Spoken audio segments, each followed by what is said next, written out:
E Jesus ali com os seus discípulos, nos capítulos anteriores, ele participa da Páscoa e institui a Santa Ceia. Após a ceia, a Bíblia diz em Mateus 26:30 que Jesus ele canta um hino, e após o hino ele vai junto com os seus discípulos para o Monte das Oliveiras para orar, para falar com Deus, para clamar. Diferente de outras ocasiões, desta vez Jesus ele vai junto com os seus discípulos, todos eles, menos Judas, que já o partiu para então fazer aquilo que ele acabara de pôr em seu coração, de trair a Cristo. E entre este momento da última refeição até a chegada do Monte das Oliveiras, nós temos esse momento de diálogo entre Jesus e os seus discípulos. E que incrível é poder ouvir a voz do amigo Jesus. Os discípulos não compreendiam o que estava para acontecer após aquela refeição.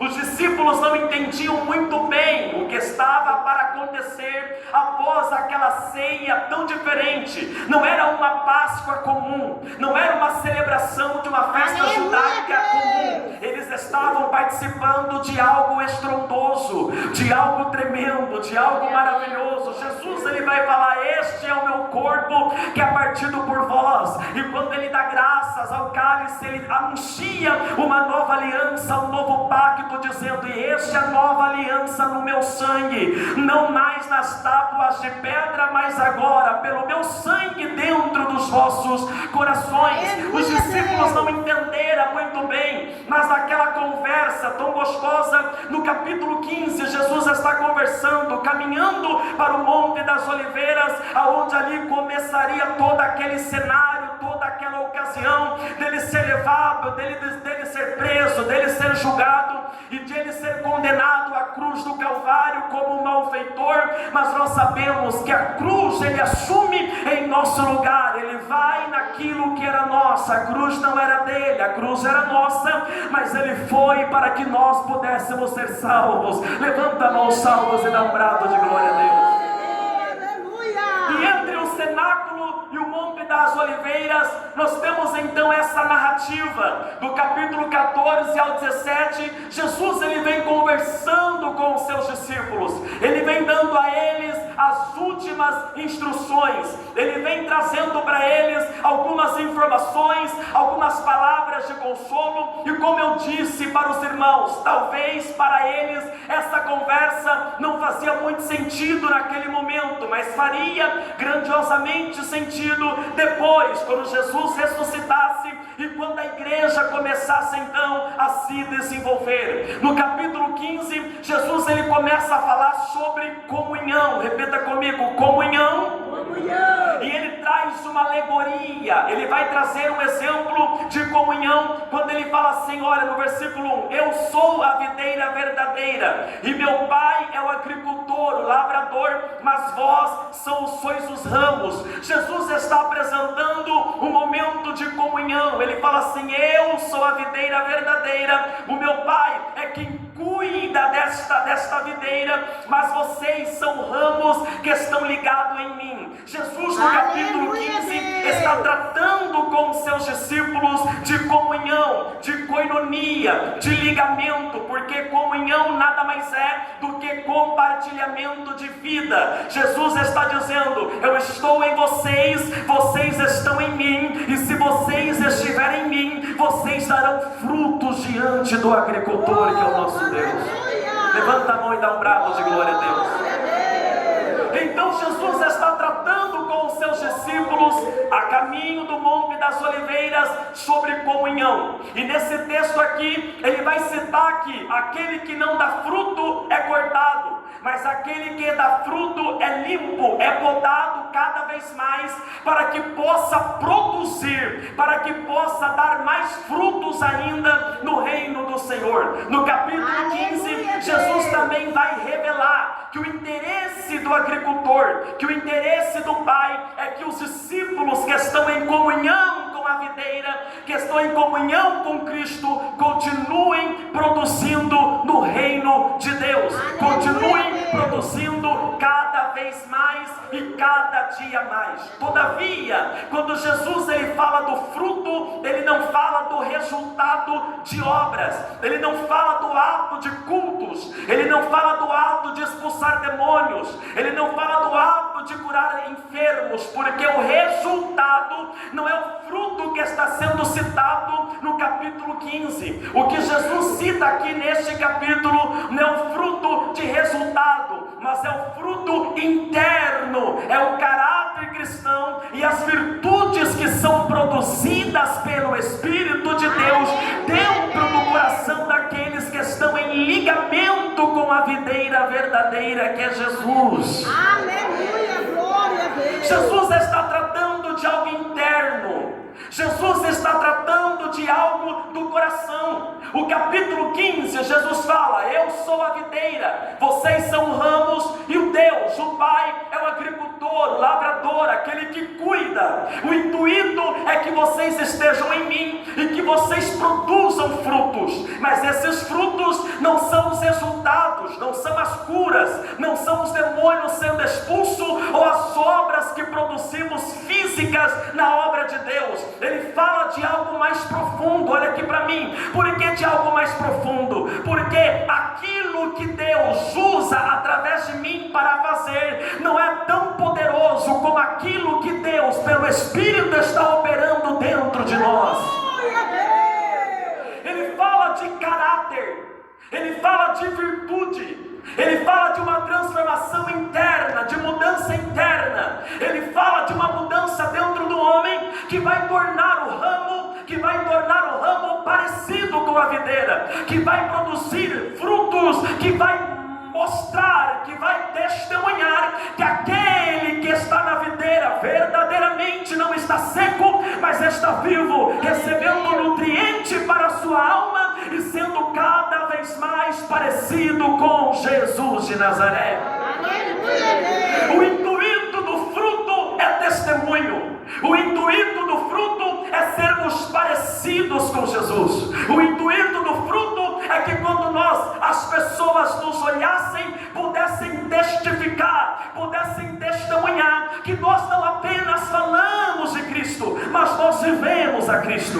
Que não apenas nós somos pessoas praticantes de uma religião, mas que nós vivemos um reino, uma cultura que nós adotamos para nós da palavra de Deus. O que Jesus está dizendo é: o Espírito que faz vocês ter coinonia comigo é Ele mesmo que faz vocês serem iguais a mim. Da glória a Deus.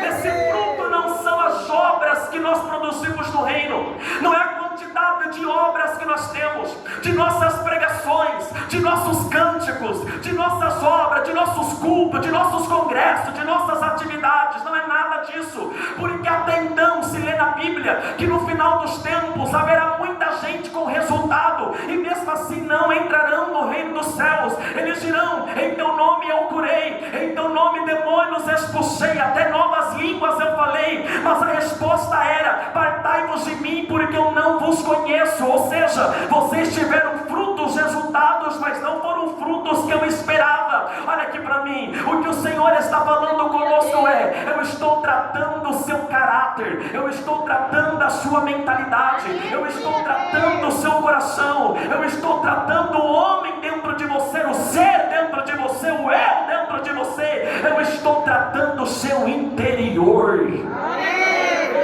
O apóstolo Paulo vai falar isso quando ele cita acerca dos frutos, o fruto do Espírito. Ele fala das virtudes que esse fruto é. Ele fala do amor, da longanimidade, ele fala da mansidão, fala do domínio próprio, fala da fé, fala do amor. Ele cita virtudes do fruto, e esse fruto é uma ação do Espírito produzido dentro do coração do homem que reconhece a Jesus. O que Jesus está dizendo é: quem tem comunhão comigo, quem está em ligamento comigo, quem está enjeitado na videira verdadeira, não é mais o mesmo.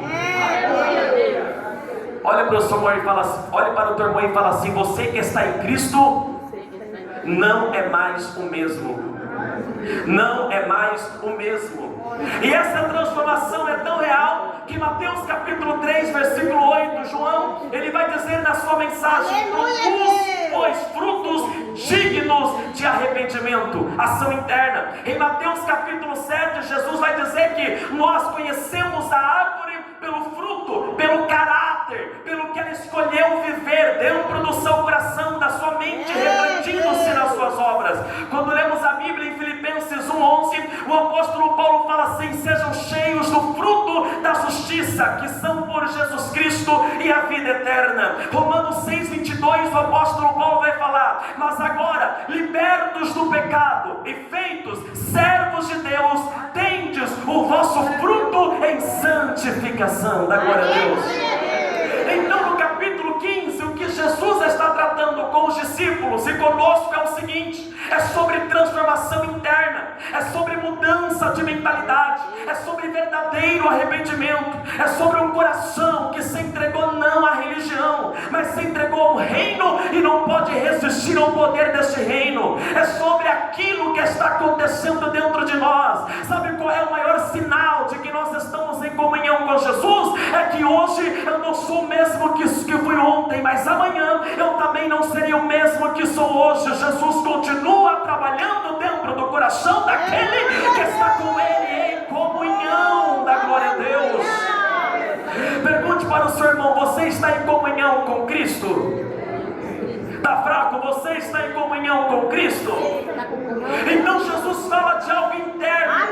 Jesus fala de algo que Ele está tratando dentro de nós. Ele fala de algo que aqueles que estão em comunhão com Ele estão recebendo pelo Espírito de Deus. Ele fala de algo que Ele está fazendo pelo poder da palavra dentro do coração daqueles que estão em comunhão verdadeiramente com Ele. Lembre-se: comunhão, koinonia, ligamento. Koinonia significa você estar em ligamento, ligado, unido num propósito. É o mesmo termo de unicidade. O que é unicidade? Quando duas coisas distintas unem-se dentro de um propósito, tornando-se uma coisa só. Unicidade também é usado dentro do termo do casamento. Deixará, pois, o homem, teu pai e tua mãe, unir-se-á a sua mulher, e serão ambos uma só carne. Duas pessoas distintas, de culturas diferentes, de ideia diferente, tornando-se uma só pela lei do matrimônio. Então, comunhão com Cristo é aquilo que em João 17 Jesus vai dizer: eu e o Pai somos um. E Ele ora para que nós sejamos um nele, como Ele e o Pai é um só. Quem entende da glória a Deus? Dá uma cutucada no irmão e fala assim: você entendeu o que é o fruto? Aleluia. Entendeu mesmo? Olha para o irmão do outro lado e fala: você entendeu mesmo o que é o fruto? Eu estou pregando o que os irmãos passaram para mim nesta noite. Glória a Deus. Aleluia. Estamos sendo podados.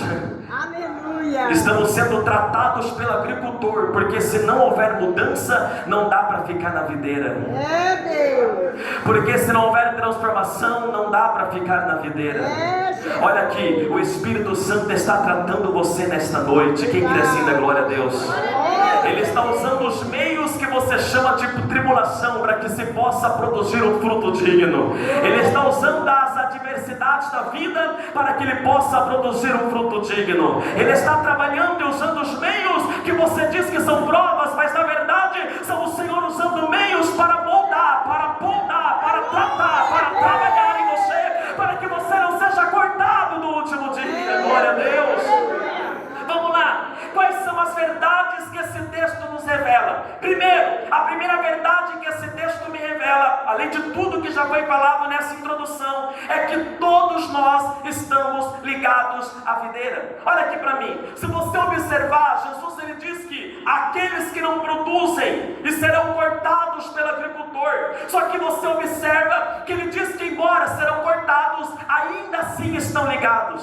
Embora serão arrancados, se não houver neles o fruto que o Pai procura, todavia, antes de ser cortados, antes de serem desligados, ainda assim, independentemente se são secos ou não, estão ligados à videira. Quando eu parei para ler isso, o meu coração se encheu de gozo, se encheu de alegria. Sabe por quê? Porque o que Jesus está falando com os discípulos é: tem gente que vai ser cortada, tem gente que vai ser desligada, tem gente que vai ser arrancada, porque estão ocupando no espaço e não estão produzindo nada. Mas antes que isso aconteça, a gente vai tratar eles. Antes que isso aconteça, a gente ainda vai moldar eles. Antes que eles aconteça, entra naquela história, não é? Que chegou um homem diante da árvore, só vou cortar essa árvore, não produz fruto nenhum. Aí vem o rapaz e fala assim: não, me dá mais um ano, deixa eu cuidar, deixa eu adubar, deixa eu tentar mais uma vez, quem sabe no próximo ano ele venha produzir algum fruto. Sabe o que o Espírito Santo está falando conosco? É o seguinte: tem gente que não está mudando, tem gente que não está dando lugar ao Espírito de Deus,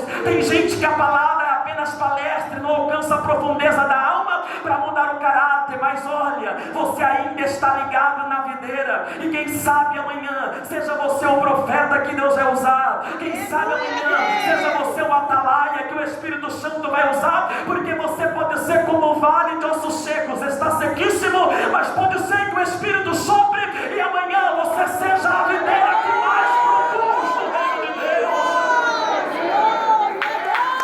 Glória a Deus. Primeira lição que esse texto me ensina: que embora aqueles que não produzam, mas ainda estão lá, aqueles que não estão dando sinal de conversão, mas ainda estão lá, aqueles que não estão refletindo o fruto do Espírito, mas ainda estão na videira, ainda estão em Cristo. E glória a Deus, eu dou por isso, porque estar em Cristo quer dizer que pode ser que amanhã teu coração se quebrante e você produza no reino dos céus. Jesus não corta ninguém do dia para a noite. Jesus não tira ninguém do dia para a noite. Pastor, Jesus não tira ninguém da igreja.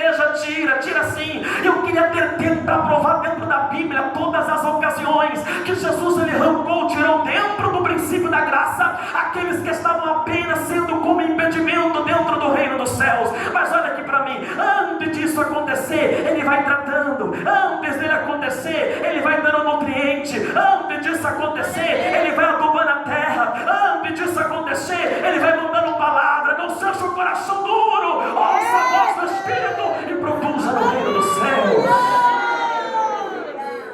A segunda lição que esse texto me traz: que nós só podemos produzir frutos, e volto a falar, não são obras. Nós estamos cheios de obras, cheio de culto, a nossa agenda está tão lotada, não está? Chegou julho para dezembro, é todo final de semana alguma coisa para atender na igreja. Que eu até paro para perguntar se esses cultos estão sendo bons mesmos. Jesus. Aleluia. Mas vamos lá, esse é um outro assunto, né? Não é para agora. Aleluia, Deus. Nós temos frutos, resultados de muito serviço. Mas capítulo 15 não é isso do fruto que ele procura. Glória a Deus. Agora, o fruto que ele procura só é possível acontecer se o ramo que somos nós está recebendo caule. Oh, aleluia. Vou falar de novo. A gente só pode produzir o fruto que o Espírito procura se estamos recebendo palavra. Deus. Se estamos alimentando a nossa alma da presença de Deus. Sansão, ele só produziu proezas enquanto o Espírito de Deus estava nele.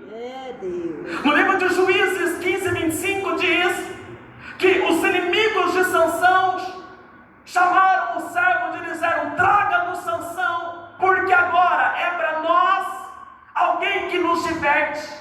Quando ele perdeu o Espírito, Sansão não produziu mais nada. Quando ele perdeu a presença, Sansão não produziu coisa nenhuma. Ao contrário, ele tornou um espetáculo, um momento de diversão, mas não alguém que produzia no reino. Olha aqui para mim. Mas ao contrário, o salmista vai nos dizer no Salmo 62:11 que em Deus, que no Senhor, se estivermos recebendo a sua verdade, se estivermos com o coração aberto para a sua palavra, se estivermos recebendo a tua mensagem, então em Deus nós faremos proezas. Olha aqui para mim, o fruto que no capítulo 15 Jesus menciona só pode ser vivido por nós se nós estivermos com o coração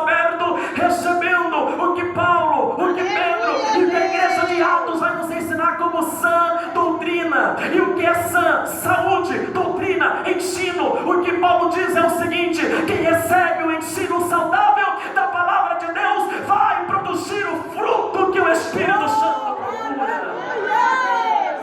Não dá para desprezar a palavra, não dá para desprezar a mensagem. Louvor não substitui palavra, testemunho não substitui palavra. Palavra é palavra e ela penetra na alma daqueles que ouvem com o coração aberto.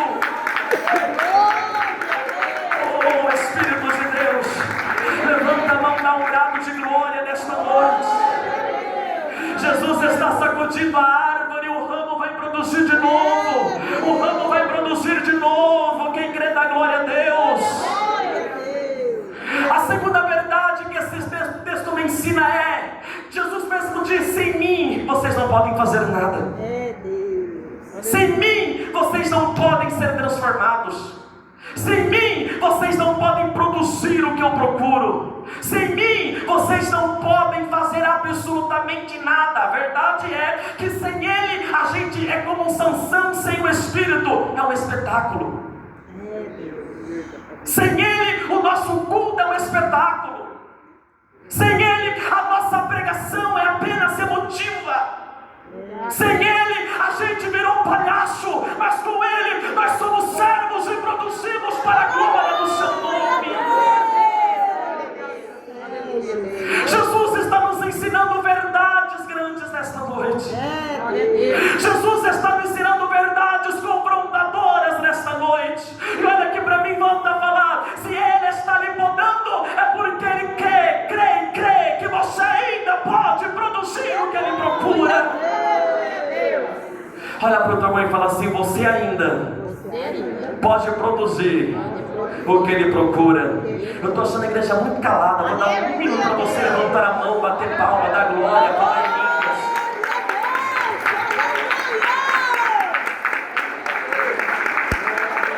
Aleluia. Vamos lá. A terceira verdade que esse texto me ensina. A primeira verdade que ele me ensina é que muitos não estão produzindo, mas ainda estão na videira. É sinal que ainda há esperança. Que ainda a gente pode ver muita gente seca virar um ramo frutífero. A segunda verdade que esse texto me ensina é que sem Jesus, sem a palavra me nutrindo, sem o relacionamento com Deus, sem o meu particular com Deus, e quem vive um verdadeiro particular com Deus não depende do culto público para ser cheio. Quem vive um particular com Deus, ele faz vigília, ele e Deus na madrugada na sua casa e recebe poder. Quem vive um particular com Deus, quem vive recebendo nutriente dos céus, ele não precisa muitas vezes, eu só sou cheio quando eu estou no meio. Não, ele é cheio quando está ele e Deus. Aleluia, Deus. O do meio é apenas resultado do que ele vive no seu pessoal com Deus, no seu particular com Deus. Eu vou dizer uma coisa que eu falei para a igreja que eu pastoreio: porque há pessoas que sobem no altar e a mensagem impacta, mesmo sendo simples, e muitas pessoas com oratória, com teologia, nada contra, eu também faço teologia, também sou formado em teologia, mas olha aqui para mim, e não impacta tanto, sabe por quê? Porque o altar é o resultado do que eu sou fora dele. Deus, aleluia. Tem gente que tem uma vida de oração tão grande, que vai orar por alguém, demônios caem. Tem gente que tem uma palavra tão impactante, mas tão vazia de Deus, que não consegue nem orar para o vizinho que está enfermo. Vamos lá. Então Jesus está ensinando, meu Deus, Jesus está indo para a cruz ensinando. Aleluia, Deus. Ele está indo para o Calvário ensinando. Terceira verdade que esse texto nos ensina: que sem Jesus que a vida da vara depende de Cristo. Que a vida dos ramos está no tronco. Que não há vida, se não tiver ligados, se não estiverem em comunhão.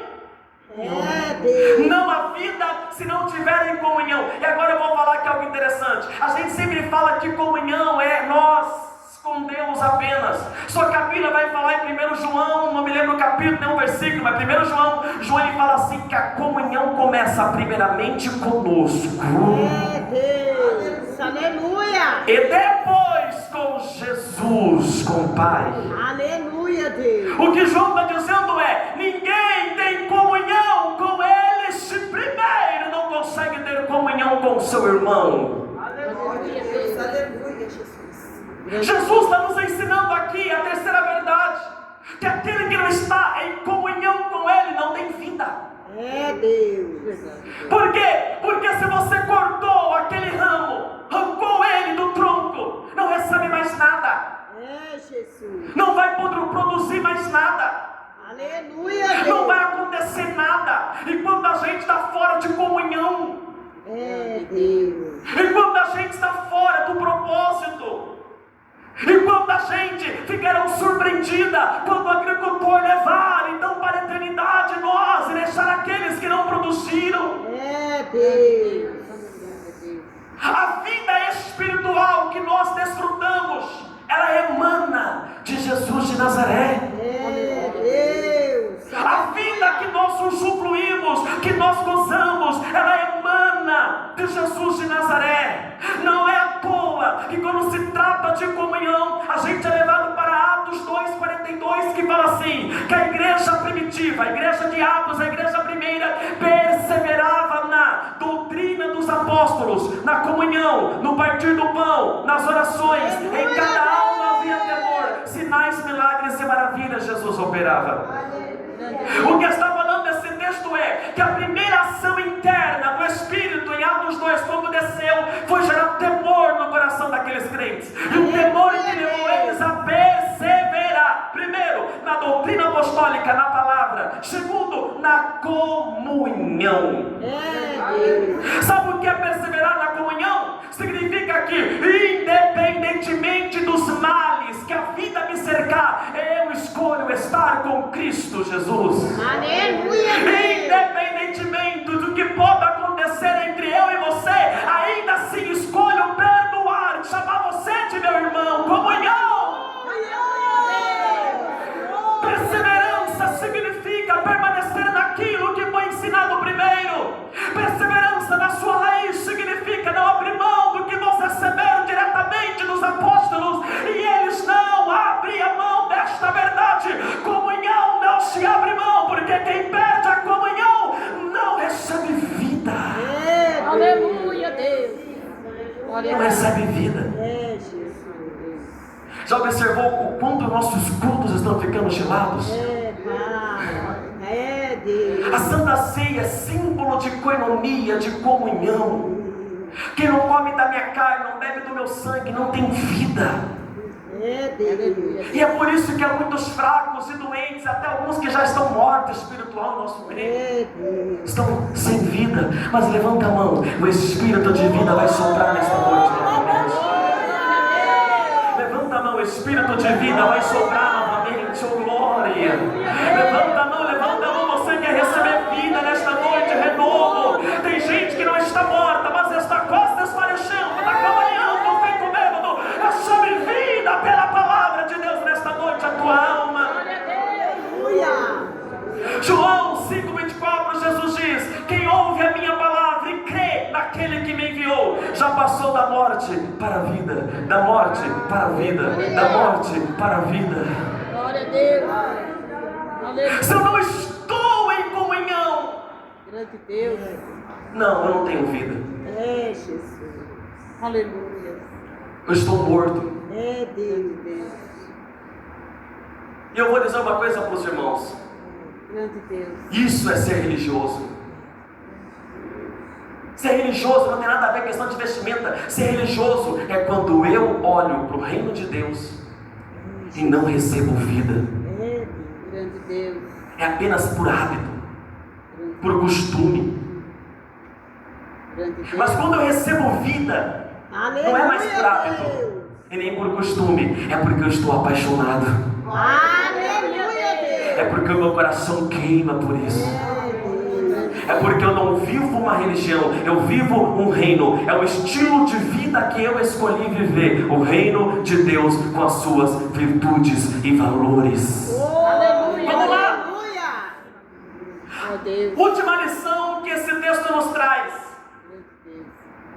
que aquele que está produzindo está recebendo vida, recebendo palavra, está dando fruto. Aleluia. Ele tem um olhar especial. É Deus. O texto diz que aquele que está produzindo é limpo, para que se produza cada vez. É Jesus. Aí olha assim e fala: Senhor, por que o Senhor vai continuar tratando aquele ramo que está produzindo? Já está produzindo, olha para aquele que não quer produzir. É Deus. Mas aí o Espírito Santo nos guia para umas verdades. Primeiro, porque Ele continua tratando, trabalhando. Eu vou dizer uma coisa: glória a Deus, todas as vezes que você errar, Deus me Deus. glória a Deus, todas as vezes que você fracassar e alguém chamar a tua atenção. Glória a Deus pelas tribulações que nos levam à oração, ao jejum, à consagração, à palavra, à verdade, ao quebrantamento. É Deus. Aleluia. Deus tem usado meios para continuar. São sinais de que nós estamos produzindo Aleluia. o fruto que se espera. É Deus. Aleluia. Quero perguntar: quem aqui está produzindo o fruto que se espera? Levanta a mão, dá um prato de glória. Aleluia. Aleluia. Vocês estão um pouco quietos demais hoje. Glória a Deus. Vamos lá. Porque Ele vai continuar trabalhando, tratando o que está produzindo. Eu vou contar uma coisa para vocês aqui. Ainda mais para jovens, né? Aleluia. Sempre quando, não que a gente cometeu ou comete erros, né, aqueles nossos pecados, né, não estou dizendo nada disso. Sabe, como jovem, a gente é jovem aventureiro, alguma coisa, você podia fazer uma coisinha assim, fora da caixinha. Nada que seja também, quem está me entendendo? Vou falar: meu Deus, o pastor falou que ele pecou quando era mais jovem. Não, calma, fique em paz. Mas é você pensar algo, ou você chegava na igreja, lá vem o Espírito Santo, pá, pá. Não é assim? Aí você, quem nunca teve esse pensamento, fala: Senhor, eu não posso fazer uma coisa boba, o Senhor já me corrige. E o irmão, Aleluia, não é assim? Deus. Que todo mundo sabe, acontece nada. É Deus. Não vem uma revelação, não vem uma chamada, porque falta Deus apontar a gente e falar. É Deus. Aí sabe o que o Senhor me falou? Eu nunca esqueci isso, guardei no meu coração e conduzi minha vida com esse princípio também. Sabe por quê, filho? Porque você produz fruto. Aleluia, Deus. Então louve a Deus Aleluia. pelas repreensões que Ele te tem dado. Aleluia. Louve a Deus pelas podas que Ele tem feito em você. É Deus. Louve a Deus pelas pessoas que Ele tem afastado de você. Aleluia. Pelas portas que Ele tem escolhido fechar para você. E talvez você pode falar: mas essa porta era o que eu queria. O livro de Isaías, o profeta diz que Deus está no fim antes do começo. Ou seja, aquilo que você acha que é bom agora, Deus, Ele sabe se é bom lá na frente. Aleluia, Deus. Aleluia. Louve a Deus pelas correções, pelas repreensões, pelas visitas às salas pastorais. É Deus. Porque tudo isso indica que você está na videira, mas não é um ramo seco, há frutos sendo produzidos de verdade. Agora se preocupe, se você está em pecado e Deus não fala nada. É Deus. Se preocupe se você está com uma vida oculta e Deus não fala mais nada. Se preocupe, jovem, se você anda espilhotando, olhando para as coisas que não convêm e Deus não trata isso. Tome cuidado, é um perigo. Mas olha aqui, porque Deus escolhe tratar aquele que está produzindo, para que o ramo entenda.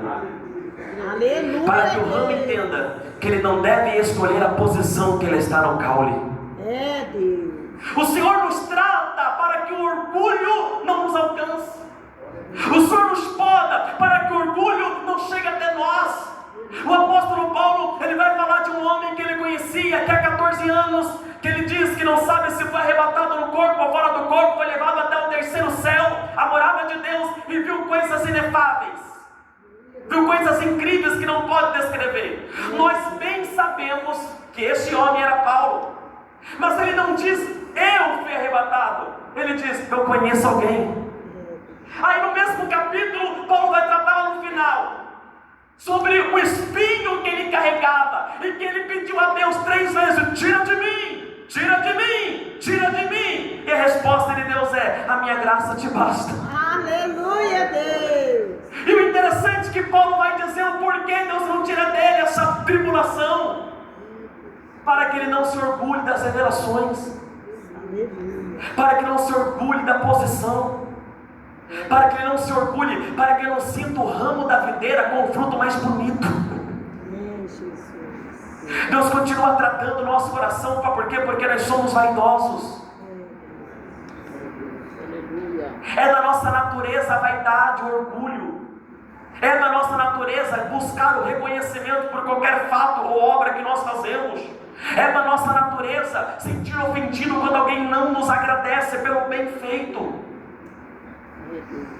Mas Paulo vai dizer que, como ramo, ele está sendo tratado também, está sendo podado. Deus usa o espinho da carne, que pode ser inúmeras coisas, para que Paulo, todas as vezes que o orgulho subisse, Paulo lembrasse que ele é apenas o ramo e não é o tronco. Glória a Deus. Quando a gente se orgulha da sua posição, porque é diácono virou presbítero, porque virou querubim. Aleluia, Deus. E que diferença faz de um diácono a um presbítero, a um pastor? Ainda são servos para servir a noiva do Cordeiro com excelência. Aleluia. Então por que Deus está nos podando? Para que o orgulho não chegue no teu coração, para que você não se engrandeça, para que você não olhe para a tua posição e sinta-se superior ao teu irmão. Lembre-se, o ramo não escolhe a posição. Aleluia. Aonde ele brotou, ele produz, oh glória. Aonde ele está injetado, ele produz. Quem serve, serve com excelência. Seja do servidor, do porteiro da igreja, ao lavador do banheiro, ele serve com excelência. Glória a Deus. Sabe por quê? O grande não é quem canta belo, quem toca melhor ou quem prega mais bonito. O grande é o que está sentado no trono, no trinco da igreja, no trinco da igreja, no trinco da igreja, no trinco da igreja. Ele é aquele que é adorado. Nós somos apenas o ramo. Dependemos dele, até para a transformação que é em nós, dependemos dele, até para o fruto que ele procura da gente, dependemos dele. Glória a Deus. Irmãos, eu estou sentindo uma graça gloriosa nesta noite. Eu estou sentindo a presença do Espírito de Deus pairando neste lugar. Oh, Espírito de Deus. Oh, Espírito de Deus. Orienta na massa, reclama, aleluia. Levanta a mão da glória. O Espírito de Deus paira aqui. Aleluia. Ele é adorado. Quem serve, quem entende que nós não escolhemos posição, quem entende que não importa as nomenclaturas que a igreja dá, servo é servo. E quem é servo, serve em qualquer lugar. Sabe por quê? Porque nós caminhávamos a passo largo para o inferno, mas Ele nos salvou. Então qualquer lugar que Ele colocar para servir, serviremos com excelência. Glória a Deus.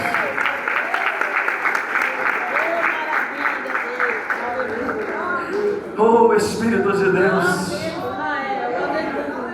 Glória a Deus.